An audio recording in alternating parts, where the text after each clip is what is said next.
Hola chicos, ¿cómo están? Buen día. Hoy me toca compartirles algo respecto a lo que es la escuela dominical.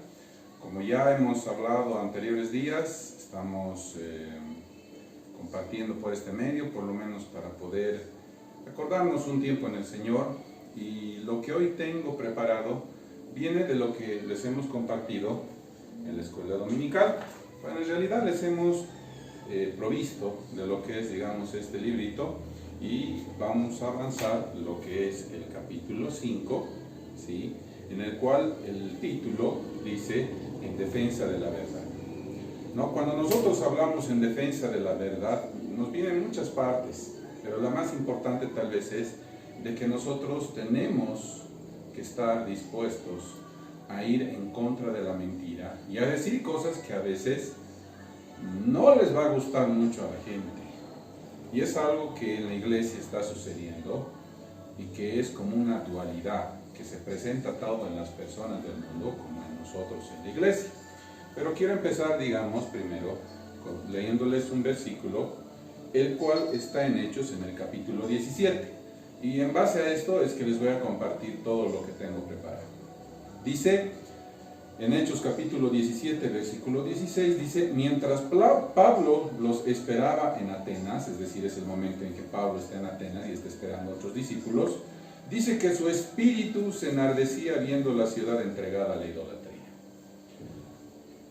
El versículo clave para lo que es el capítulo 5 que nosotros tenemos que estudiar hoy día está en está en Pedro, en el capítulo 3, en el versículo 15, y dice de esta manera: sino santificad a Dios el Señor en vuestros corazones, y estad siempre preparados para presentar defensa con mansedumbre y reverencia, ante todo el que os demande razón de la esperanza que hay en vosotros.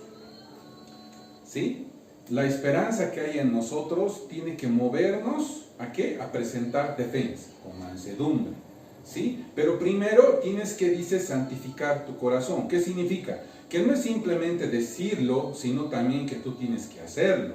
Y en ese sentido es que hoy día quiero darles algunos ejemplos que van a parecer tal vez duros para ustedes, pero que nos va a reflejar lo que nosotros estamos haciendo. Lo primero es lo que nosotros estamos viendo en este tiempo. 18 días de cuarentena, esta es la segunda clase que doy, digamos, por este medio, y todos están un poco temerosos, un poco tristes, otros están aburridos ya seguro de estar tanto tiempo dentro de sus casas, pero en este tiempo cada uno se ha dedicado a hacer alguna actividad, ya sea leer un libro, algunos jugar con la computadora, pero ninguno ha empezado a discernir o a entender o que Dios revele algo en sus corazones respecto de por qué está sucediendo esto. Uno simplemente dice, sí, es porque los chinos se han equivocado, porque han jugado con algo que no debían, que nuestro gobierno hace o no hace, todo es crítica, todo es problema. Y ya en una prédica un pastor en la iglesia dijo que nos guardemos de poder hablar sobre esos temas, que no hablemos mal de nadie, más aún de las autoridades. Y en ese marco es que yo no voy a hablar mal de ellos, simplemente voy a reflejar la dualidad que está pasando y vamos a entender un poquito por qué está sucediendo esto. ¿Sí? En la anterior clase les había hablado de Isaías en el capítulo 26, versículo 20, y les había mostrado cómo Dios está enojado y que por este enojo nosotros tenemos que guardarnos por un tiempo en nuestras casas. El versículo venía como anillo al dedo, digamos, respecto a lo que nosotros teníamos que hacer en ese momento y en este momento también. Pero lo que hay que entender bien, y hay que decirlo de frente, y hay que decir la verdad, es que tanto en la iglesia como en el mundo se están produciendo algunos aspectos que nosotros estamos permitiendo y que Dios está enojado. Y realmente tenemos que aceptarlo para podernos acercar con el corazón correcto ante Dios. Les doy un ejemplo.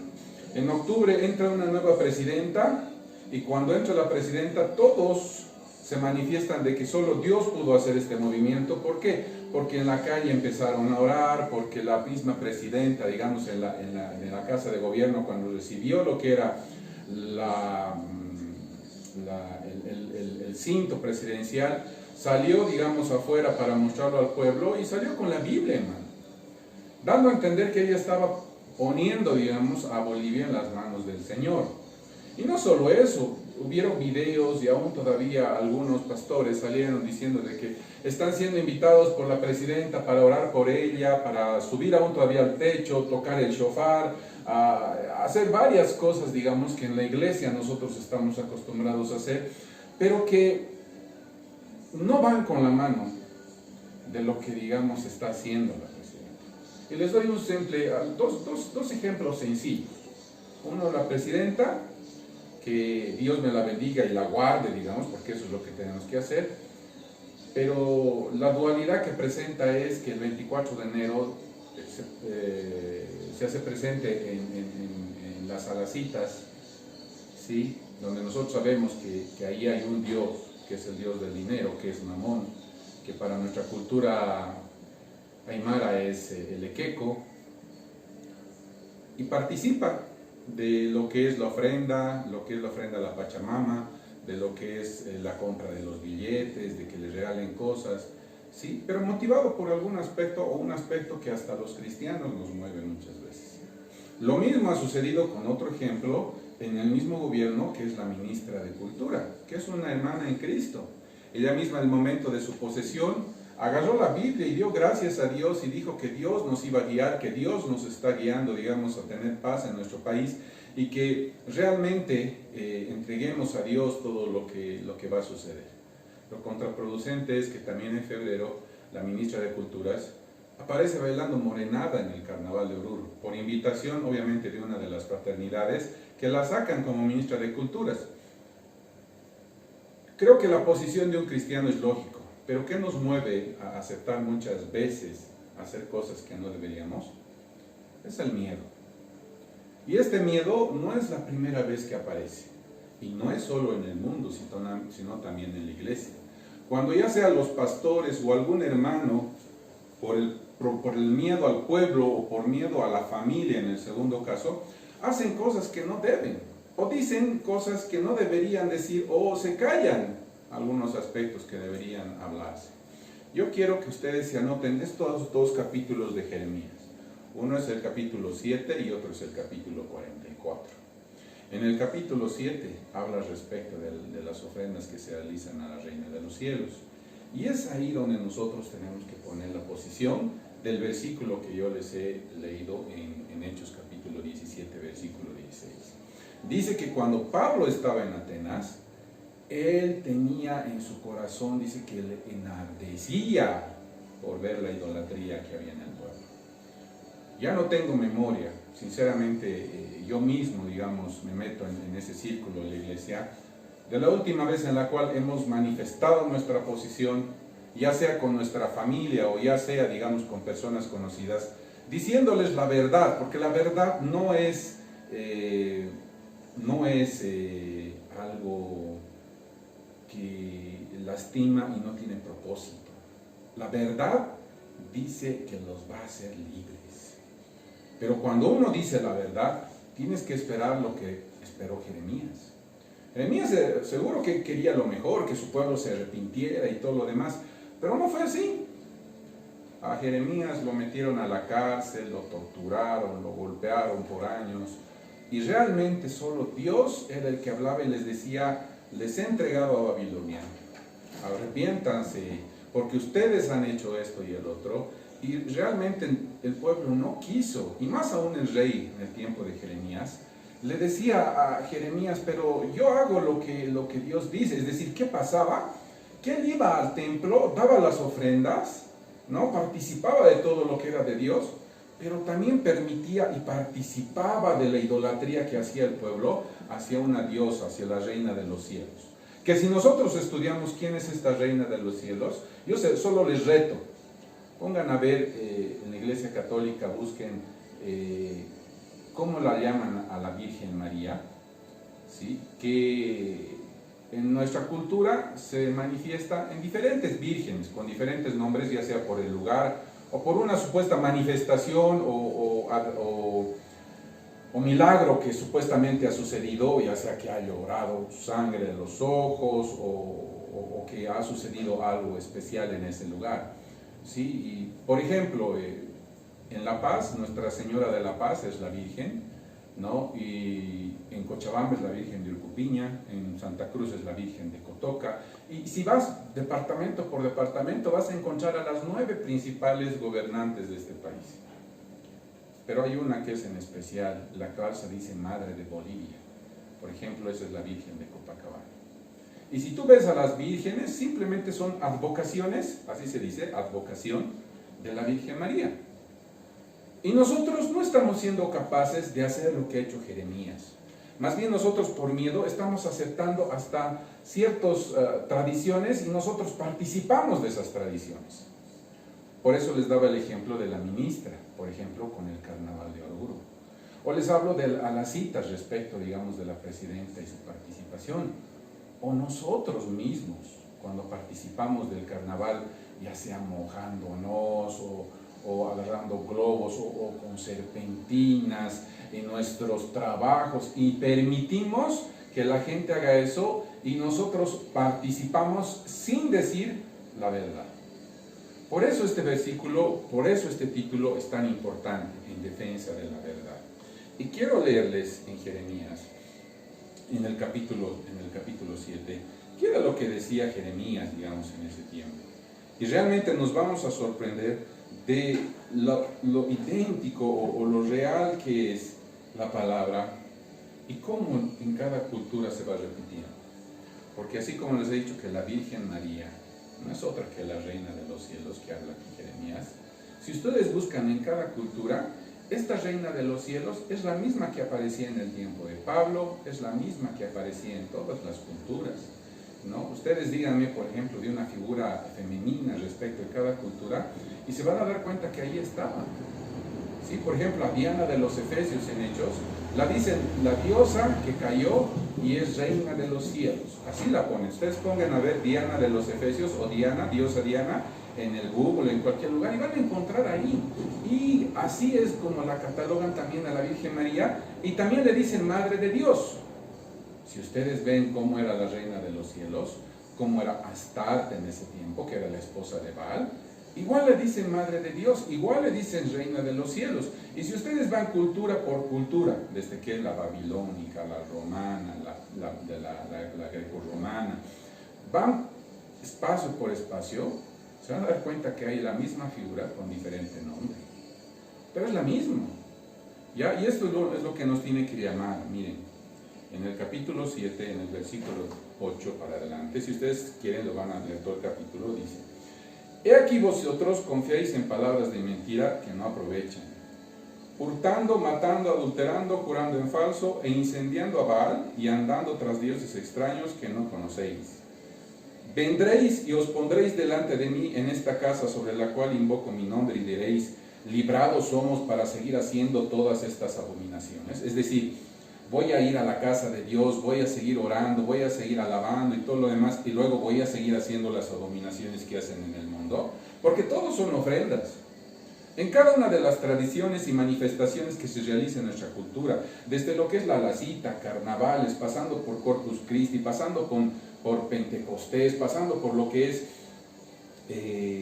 la Semana Santa, llegando hasta lo que es, digamos, Navidad, cada una de esas son tradiciones que pueden haber venido por nuestra familia, que parecen bien inocentes, con una apariencia de piedad terribles, pero que en nuestro corazón nosotros no sabemos ya discernir si es bueno o malo. Y lo único que hacemos, si es que no están de acuerdo con nosotros, es enojarnos, cuando es Dios el que tiene que hablarnos. No vas a hacer cosas para el Señor en la iglesia y te vas a portar de diferente manera en tu casa. Ahí cada uno tiene que recibir de Dios. Y aquí es muy importante lo que dice en el versículo 11. ¿Es cueva de ladrones delante de vuestros ojos esta casa sobre la cual es invocado mi nombre? ¿Se acuerdan? El Señor Jesús agarró este versículo, pero lo modificó un poco en el sentido de decir: mi casa es casa de oración, y ustedes le han vuelto cueva de ladrones. Y ahí empezó a agarrar la mesa y lo botaba y lo sacó a todos. ¿Y por qué decía ladrones? Porque hacía pues relación en que Satanás, porque él es el único ladrón, sí, que nos pone la misma palabra, es el que viene a destruir, el que viene a meter la idolatría. Y estoy hablando directamente de la idolatría, porque la idolatría es realmente el pecado más terrible. Y nosotros hace rato que no compartimos respecto de eso. ¿Por qué? Porque tenemos miedo, porque la gente se enoje, porque nosotros, nuestros parientes se enojen, ¿no? Y aquí dice bien clarito en el versículo 12, andad ahora a mi lugar en Silo, donde hice morar mi nombre al principio, y ved lo que ellos han hecho, dice. ¿Sí? Y en el versículo 15 dice, os echaré de mi presencia como he hecho a todos vuestros hermanos, a toda la generación de Efraín. Oh, tú pues no ores por este pueblo, ni levantes por ellos clamor, ni oración, ni me ruegues porque no te oiré. ¿No ves que estos hacen en las ciudades de Judá y en las calles de Jerusalén? Los hijos recogen leña, los padres encienden fuego, y las mujeres amasan la masa para hacer tortas a la reina de los cielos, y para hacer ofrendas a dioses ajenos para provocarme a ira. Es decir, si se hace la idolatría como nosotros estamos viendo, y solo les he nombrado a 9 vírgenes, 10 digamos en Bolivia, que hay muchas más todavía en cada pueblo, y estamos hablando respecto de la idolatría que puede existir, digamos, hasta en la misma iglesia, ¿cómo Dios no se puede enojar? Cuando uno dice, ¿por qué sale esto? Y vemos en el Face que las personas empiezan a preguntar a los cristianos, ¿por qué no salen ahorita a orar por los enfermos? Es una pregunta pues lógica. ¿Sí? Porque pareciera que somos fáciles para pedir dinero en ofrendas o en diezmos, pero somos difíciles para poder hacer el bien yendo a orar para sanidad. Y todos tenemos que darnos cuenta de algo. Dios no nos está mandando a sanar a los enfermos, ¿saben por qué? Porque como dice en la parte de Jeremías, si no me equivoco en el versículo 12, no ores por este pueblo, no te voy a oír. ¿Por qué? Porque se han entregado a la idolatría. Arrepentite. Y peor aún, ¿saben? Si ustedes leen en 1 Corintios en el capítulo 10, ¿sí? Si ustedes leen en Corintios en el capítulo 10, y se los voy a leer,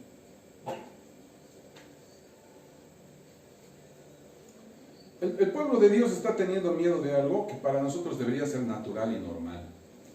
Porque nosotros no estamos llamados a pelearnos con carne y sangre, no estamos llamados a pelearnos con nuestros familiares y todo lo demás. Ellos se van a pelear con nosotros porque se van a defender, pero nosotros no estamos llamados a eso. Aquí en el capítulo 10, del versículo 19, yo quiero que ustedes abran los ojos. Dice, 19 para adelante. ¿Qué digo pues? ¿Que el ídolo es algo? ¿O que sea algo lo que se sacrifica a los ídolos? Antes digo que los gentiles, es decir, los que no conocen a Dios, sacrifican a los demonios, los sacrifican, ¿no? Y no a Dios. Y no quiero que vosotros os hagáis partícipes con los demonios. No podéis beber la copa del Señor y la copa de los demonios. No podéis participar de la mesa del Señor y de la mesa de los demonios. Pablo está siendo bien claro. Es decir, cuando él veía la idolatría en el pueblo en Atenas, ¿qué veía? Que la gente estaba teniendo relación con los demonios. ¿Sí? Porque lo que sacrifican al ídolo, el ídolo nada es, dice. El problema es de que lo están sacrificando a demonios. Y a los demonios no les interesa pues la frutita o el platito o el bailecito. No les interesa eso a los demonios. Están queriendo tener, como dice, una relación contigo. ¿Por qué? Porque te quieren hacer pecar. Porque la idolatría te lleva a otras cosas. Te lleva a la fornicación, te lleva a la avaricia, te lleva al odio, a pensamientos completamente negativos. Y ahí es donde nosotros tenemos que diferenciar.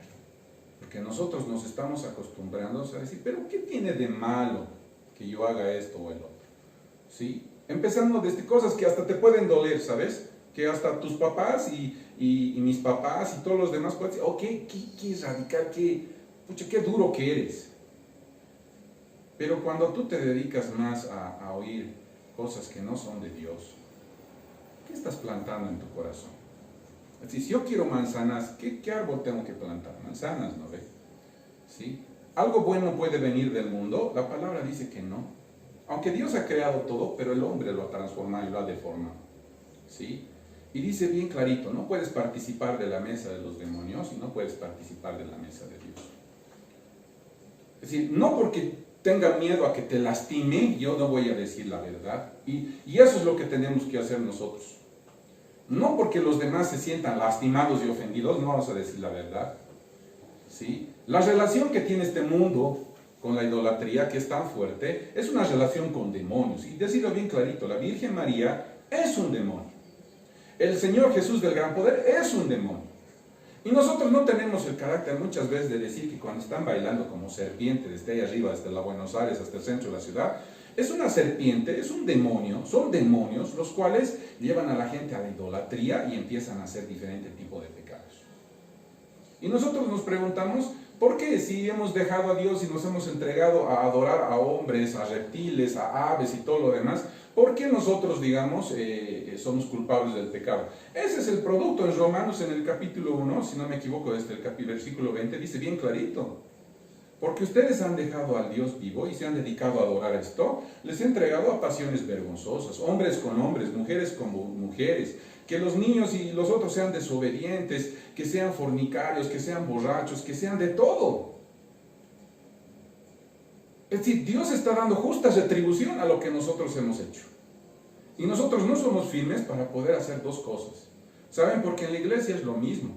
Hay un versículo, si no me equivoco, en Gálatas, se los voy a buscar, permítanme un segundito, en el cual hasta en la iglesia nosotros permitimos la idolatría, ¿ya? Y que pensamos que nosotros no, ya hemos dejado de hacer eso. Y no es cierto.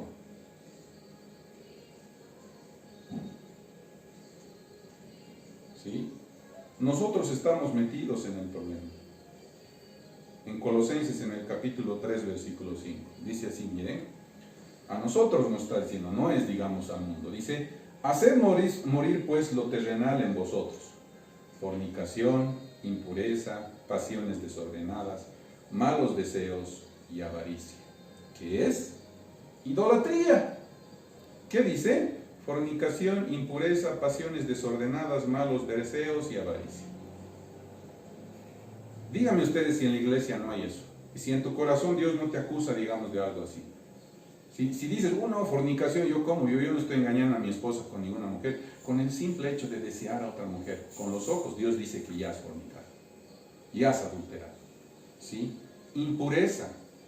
¿Cuántas cosas no están entrando por la televisión, por nuestros ojos, por la música, cuando nosotros oímos cosas que no nos convienen y que a veces no medimos cuán difícil y cuán complicado para Dios es mostrarnos eso, porque nosotros nos hemos vuelto ciegos? Y ojalá que no nos suceda lo que le ha sucedido al rey en el tiempo de Jeremías, porque en el tiempo de Jeremías el rey fue apresado por Babilonia, era esclavo del mundo, que parece que nosotros ya estuviéramos en eso, porque nos sentimos apresados por el mundo, porque si el mundo nos dice algo, nosotros tenemos miedo. Que si decimos la verdad, nos van a decir homofóbicos, nos van a decir que vamos en contra de la Constitución, y si Jeremías hubiera pensado igual, él nunca hubiera hablado. ¿Y por qué ha hablado? El rey mismo lo mandaba a la cárcel. ¿Cuánto miedo nosotros tenemos que decir? Que Dios juzga el pecado que está haciendo el pueblo y que este coronavirus solo es parte.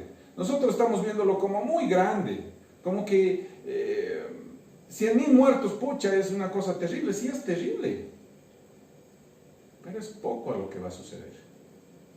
Sí, la palabra es bien clara, por decirle, si hablamos de Apocalipsis, no está hablando de 100,000 muertos o 200,000, dice de la tercera parte de la tierra, todos van a fallecer por enfermedad o por epidemias. La tercera parte. Si somos 10,000 millones de personas, ¿cuánto es la tercera parte? Son 3,000 millones de personas, hablando en un porcentaje así a ojo de buen cubero. ¿De qué estamos nosotros hablando? De solo 100,000 muertes en el mundo y cuántos enfermos y todos que todavía morirán, no morirán. Es solo una parte y para nosotros eso es real y es fruto y paga, y lo tenemos que decir, de la idolatría que está haciendo este mundo y que nosotros, la iglesia, lo está permitiendo. ¿Saben por qué? Porque nosotros no estamos como Pablo en Hechos. Le enardecía ver la idolatría. Qué duro es eso. Nosotros no nos enardecemos. ¿Saben qué hace nuestro corazón? Ay, pobrecitos. Ay, qué pena.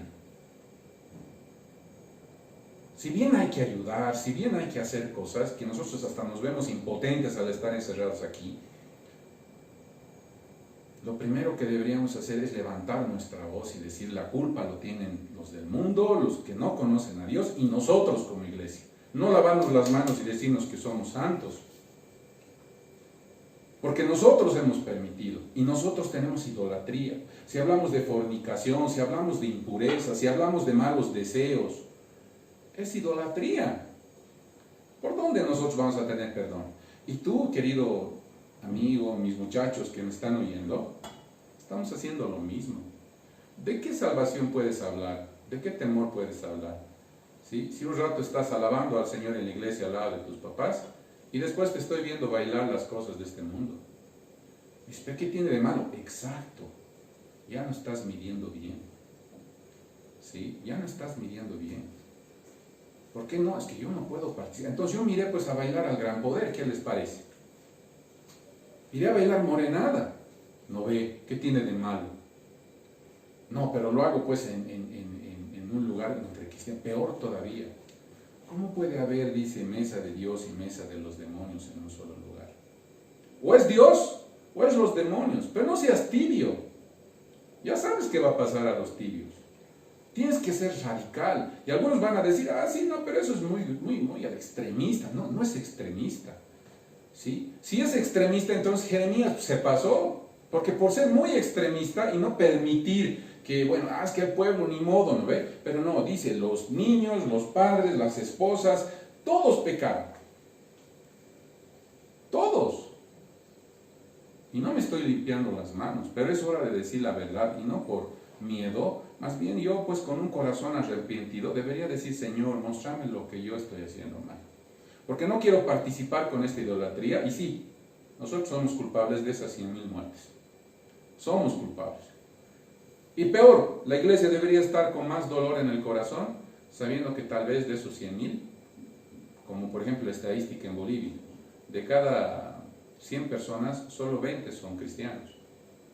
¿Qué quiere decir? De esos 100,000 personas, en esa teoría de promedio, de 100,000 personas, solo 20,000 eran salvos. ¿Qué quiere decir? Que 80,000 se fueron al infierno.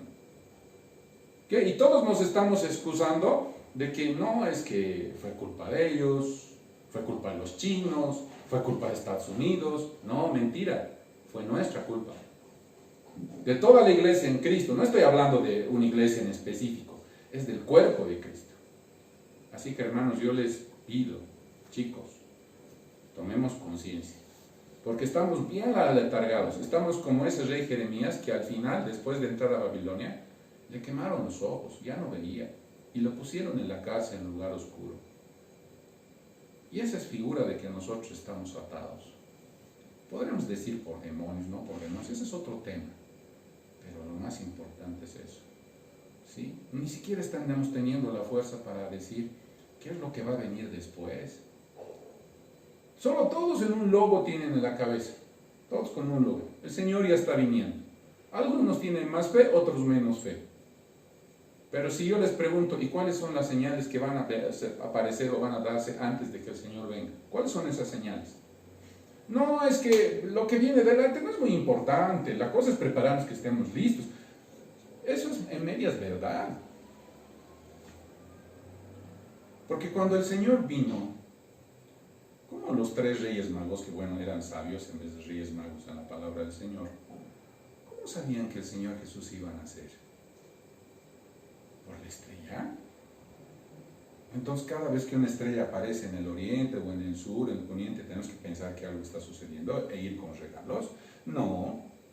Acuérdense que ellos veían de un lugar en el cual era antes, un lugar en el cual habían ido israelitas con la palabra del Señor, y que estos sabios habían estudiado la palabra por medio del profeta Jeremías, los profetas Daniel y diferentes profetas, y habían encontrado cuáles iban a ser las señales, qué iba a estar sucediendo en ese tiempo.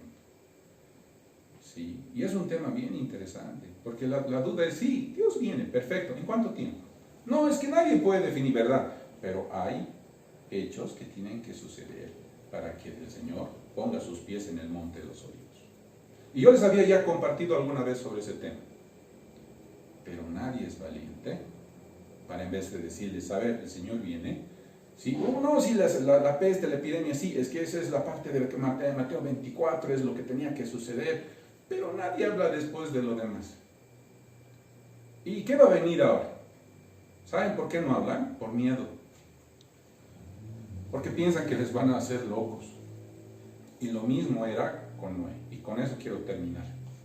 ¿Sí? Si Noé recibió la palabra para construir un arca, la terminó el arca, Y el Señor le dijo, bien específico, dentro de 7 días voy a hacer llover.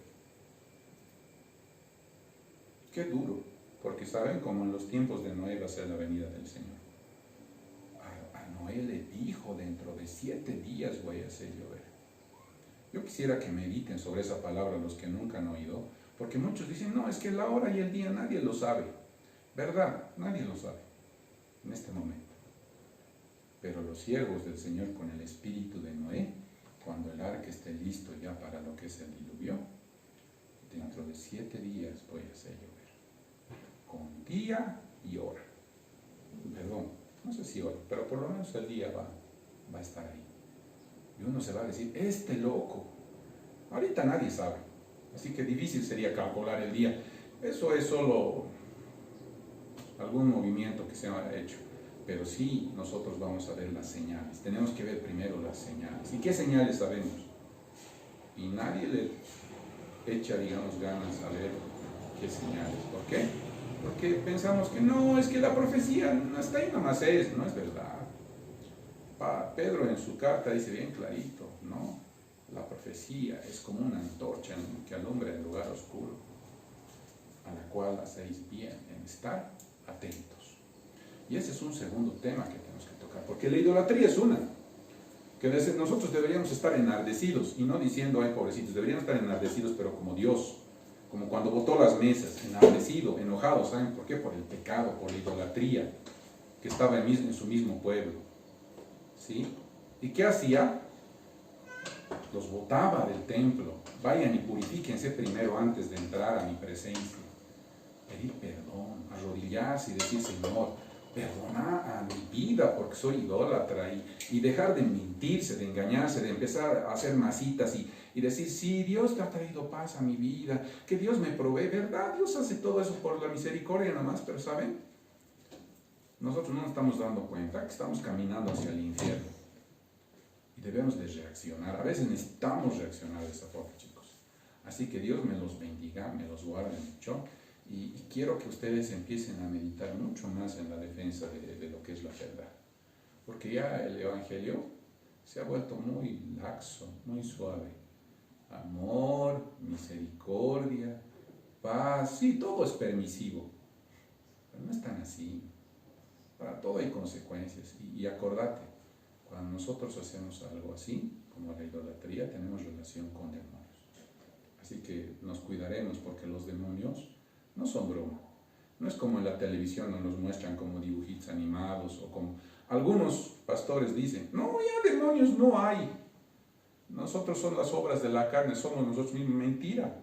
O si no, entonces Gálatas 6, si es Gálatas, si no es Gálatas, creo que es Efesios, en el cual dice, nuestra lucha no es contra carne y sangre, ya no sirve. ¿No ven? Porque después de eso dice bien clarito con quién es nuestra lucha. Así que, hermanos, queridos chicos, yo les insto, oraremos y empezaremos a pedir que Dios libere de idolatría a nuestras casas y a nuestras vidas y a nuestro país, y que nos perdone y que nos dé una oportunidad de nosotros empezar a denunciar. Porque eso es, si no denunciamos, nos volvemos cómplices. Y eso es lo que yo quiero, que si pueden esto, digamos, compartir ustedes en otros lados, lo digan. ¿Sí? Nos estamos volviendo cómplices con la iglesia de este mundo, el cual no conoce a Dios, por la idolatría que se está realizando en todo lado, de lo que está viniendo. Y el COVID-19 o el coronavirus solo es una prueba, es una muestra. Cosas peores van a suceder y nosotros ni nos estamos dando cuenta. Y no lo estamos diciendo a este mundo. Cuando deberíamos estar gritándoles, arrepiéntanse porque van a venir cosas peores. El COVID-19 es poco. Esto usted está llevando, en Bolivia se está llevando 20, 22 muertos hasta ahorita. Llegarán a 30, 40, pucha, qué pena para las familias que están perdiendo familia realmente. A mí me dolería. Sí, oro para que realmente hayan conocido a Dios y que en el cielo le esté esperando a sus familias. Pero eso es nada lo que va a suceder. El dengue se ha llevado hace un mes más o menos unas 35 personas en 3 meses.